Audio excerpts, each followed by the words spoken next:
गुहागर तालुक्यातील वरवेली शाळा नंबर 1 अंगणवाडी मराठवाडीच्या विद्यार्थ्यांनी विठ्ठल नामाचा गजर करत वारकरी दिंडीमध्ये सहभाग घेतला। विठ्ठल नामाने वरवेली नगरी अक्षरशः दुमदुमून गेली होती। वृक्षदिंडी, वारकरी दिंडी असे अनेक उपक्रम यावेळी राबवण्यात आले। चिमुकल्यांनी विठू नामाचा जयघोष करीत त्यात उत्स्फूर्तपणे सहभाग नोंदवला। या वारकरी दिंडीमध्ये विविध खेळ, रिंगण, फुगड्या, पारंपरिक गाणी, वारकरी भजन या सर्वांचाच विद्यार्थ्यांनी मनसोक्त आनंद लुटला। विद्यार्थी भगवा झेंडा हाती घेऊन यात सामील झाले होते, तर विद्यार्थिनीही डोक्यावर तुळशी वृंदावन घेऊन यात सहभागी झाल्या। विठू नामाचा गजर करत शाळेचा संपूर्ण परिसर विद्यार्थ्यांनी विठ्ठलमय केला।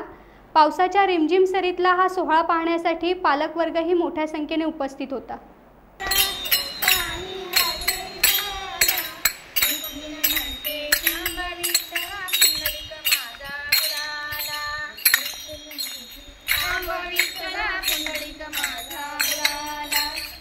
टाइम्स डिजिटलला लाईक करा, शेअर करा, सबस्क्राईब करा आणि बेल आयकॉन दाबायला विसरू नका। Times digital.